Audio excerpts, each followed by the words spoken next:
fallait s'y attendre. La Fédération camerounaise de football vient de servir un contre-pied au ministre des Sports.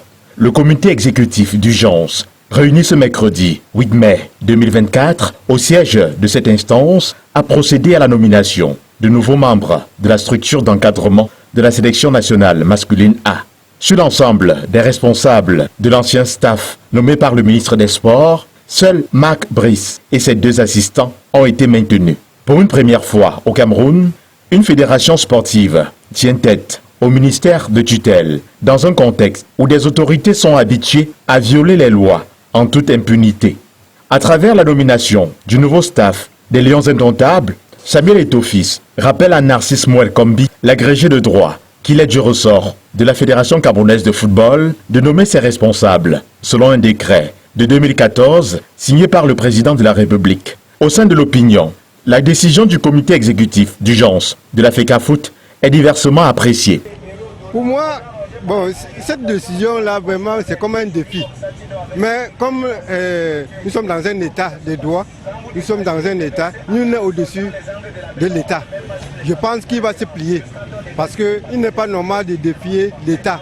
Parce que le ministre du Sport représente l'État. Il y a eu un décret présidentiel de 2014 qui donne le pouvoir, le plein pouvoir à la Fédération camerounaise de football de pouvoir nommer ses staffs, c'est-à-dire le coach et ses adjoints. Je vous dis qu'il y a eu une convention en 2014. Oui. Bon, dans cette convention-là, ils étaient d'accord sur un certain nombre de choses. Bon, maintenant, si le ministère a pris la décision sur instruction du chef de l'État, pourquoi un citoyen patriote comme Samuel Eto'o, qu'on honore beaucoup, qu'on connaît beaucoup, peut s'entêter de cette manière-là? Moi, je pense qu'il est encore temps qu'il revienne dans les normes. Mais est-ce que vous ne voyez pas en cette décision-là également un côté positif? C'est-à-dire, on a affaire à des dirigeants qui ont l'habitude de fouer les lois aux pieds dans beaucoup de domaines, pas seulement dans le domaine footballistique, mais il n'y a personne qui ose leur dire revenir à la normale. Et tout l'a fait. Est-ce que ce n'est pas peut-être une leçon également qui donne au Cameroun? Je vous dis très bien que personne n'est au-dessus de l'État. L'État, c'est toi et moi, le terrain que nous occupons. Donc, en droit, c'est ce que ça veut dire. Donc, même si l'État peut faire de l'ingérence, ici il n'y a même pas de l'ingérence, parce qu'il y a une convention. Et le ministre a bien expliqué et se base sur la convention pour faire cette nomination-là. Maintenant, il retient que les deux. Je ne sais pas. En tout cas, il est encore temps qu'il revienne à la normale, parce que personne ne peut défier l'État. Le ministre a agi sur instruction du chef de l'État.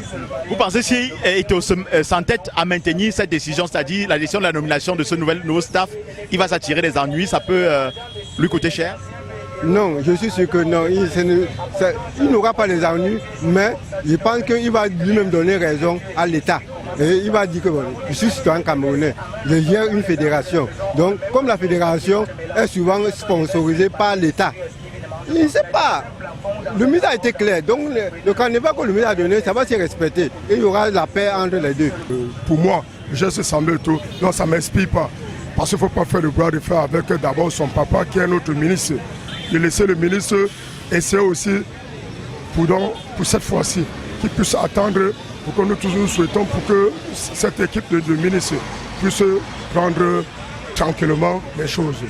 Aucun autre président de fédération sportive n'a autant défié le ministre des Sports. C'est vrai que on a souvent eu les ingérences du gouvernement dans les affaires de la Fédération camerounaise de football, mais jusque-là, personne n'avait osé tenir tête aux autorités gouvernementales. Est-ce que Eto'o ne s'attire pas des foudres en le faisant? Mais pour moi, Samuel Eto'o se crée beaucoup encore dans des problèmes. Pour moi, c'est notre goléador. Mon rêve, mon seul conseil pour le donner, c'est de respecter le ministre, de laisser le choix du ministre. Pour cette fois-ci-là, ça c'est mon rêve à moi. Donc mon plus grand conseil, que Samuel Eto'o laisse le staff du ministre gérer. Je suis vraiment surpris de cette information. Vraiment, je ne vois pas qu'il n'a pas raison, vraiment. Vu que c'est pas lui qui prend ses décisions. Je crois que la note est sortie dernièrement que le ministre, c'est le ministre qui doit nommer le coach. Il a nommé un coach, il n'a pas le droit de nommer un adjoint. C'est pas vrai. Vraiment, ça c'est gâter le football Cameroun qui est en train d'aller vraiment d'aller d'être au bas niveau au jour le jour. Et c'est pas bon vraiment. Je trouve cela vraiment anormal. Non mais Eto'o-Fils est dans ses droits parce que légalement il y a eu un décret de 2014 qui dit qu'il a le droit de nommer le staff, c'est-à-dire l'ensemble du staff dirigeant des Lions indomptables du Cameroun. C'est le ministre en réalité qui avait floué ces lois-là au pied, mais Eto'o-Fils revient dans la légalité. Est-ce que vous pensez qu'Eto'o en le faisant va s'attirer des foudres? Ah oui. C'est le ministre, je vois que le ministre est dans ses droits. Hein. Vraiment, Eto'o n'a pas raison. Même si la loi, il y a une loi qui lui dit cela et il y a une loi qui contredit. Donc vraiment, il n'a pas raison. Vraiment, ça c'est mettre encore au bas niveau le football camerounais qui est déjà même presque gâté depuis qu'il est là. Vraiment, je ne suis pas avec, je suis vraiment contre. Mais est-ce qu'il n'est pas aussi en train de passer un message aux Camerounais en leur disant il faut parfois oser, c'est-à-dire vous opposer à certaines décisions qui sont prises par ces gens-là qui nous dirigent? Eto'o quand même a osé, c'est le seul qui a le courage quand même de tenir tête à cette administration. Non, pour moi je pense qu'il a un rôle à jouer que ça, hein. Vraiment. Il doit laisser la gestion du football, il a son rôle à jouer. Le président de l'Afrique a son rôle à jouer. Il doit jouer son rôle et laisser le ministre jouer son rôle. S'il joue les deux rôles, ça veut dire que ça ne peut pas marcher. Tu ne peux pas être femme et tu ne peux pas être marié et puis tu es femme et homme. Donc vraiment ce qu'il fait c'est bafouer le football camerounais. Bon, moi je pense qu'il ne devrait pas véritablement avoir un bras de fer entre la Fédération camerounaise et le ministère des Sports. Nous devons remettre vraiment la gestion de notre football à l'Africafoot, qui est l'instance fêtière, légiférée et légale, qui est là pour gérer les affaires de football. Il est vrai que le ministère des Sports a son droit de regard en tant qu'entité de l'État, mais nous devons laisser à M. Eto'o-Fils et tout son comité de gérer notre football camerounais. Maintenant, il faut dire quand même qu'on remarque dans ce geste de Samuel Eto'o-Fils un certain courage parce que ses prédécesseurs avaient été confrontés au même problème, l'ingérence de la tutelle dans leurs affaires. Parce que quand vous regardez la Fédération camerounaise de boxe, ce n'est pas toujours la sérénité, que ce soit à la FECAHAN, c'est toujours les difficultés avec le ministre qui a bloqué le processus électoral. Est-ce qu'on ne peut pas voir en ce geste de Samuel Eto'o-Fils le courage qui devrait aussi inspirer les Camerounais de savoir que lorsque les dirigeants prennent des décisions parfois à tête chercheuse ou alors de manière illégale, il faut à un moment qu'on s'arrête pour dire non, non c'est non et qu'on frappe du poing sur la table. Il faut dire que M. Eto'o n'est pas venu à la tête de l'Africafoot pour être seulement souriant ou bien pour être adulé de tout le monde. Il est notre icône du football camerounais. Mais Eto'o-Fils a un fardeau pour débloquer notre football camerounais. Et nous devons le laisser, en fait, quand je dis nous devons le laisser, le ministère des Sports devrait laisser Eto'o et toute son équipe gérer le football camerounais. Eto'o a déjà tout subi comme ça. On l'a accusé de beaucoup de choses. Il a enduré, il a endossé, comme il le faisait quand il était footballeur. Mais Eto'o est un jusqu'au boutiste. C'est quelqu'un qui veut que notre football camerounais reprenne ses lettres de noblesse. Donc nous devons laisser Eto'o gérer véritablement le football camerounais pour que ça puisse éclore. Je voudrais dire que le courage qu'il a, c'est déjà depuis quand il est footballeur.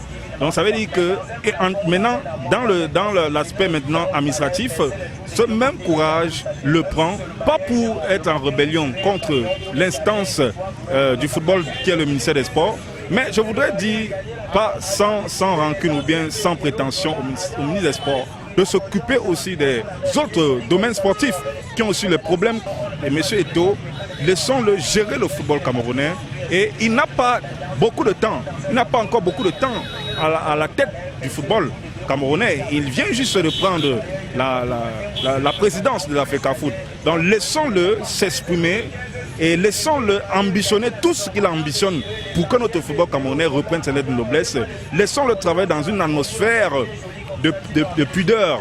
Il est certes vrai qu'il est peut-être entouré par des personnes qui ne veulent pas que le football progresse, mais il ne se laisse pas abattre. C'est quelqu'un qui a une abnégation sans pareil, c'est quelqu'un qui est téméraire. Et je sais que par la grâce de Dieu et par l'appui du peuple camerounais, il arrivera au bout de ses objectifs. Quelle que soit l'issue de ce bras de fer entre la tutelle sportive et l'instance dirigeante du football camerounais, Samuel Eto'o-Fils restera dans l'histoire comme étant le tout premier Camerounais qui a osé tenir tête ouvertement à une décision du gouvernement, fût-elle illégale. Si seulement tous les corps de métier pouvaient avoir à leur tête un Samuel Eto'o-Fils qui rappellerait à chaque dérapage leurs dirigeants à l'ordre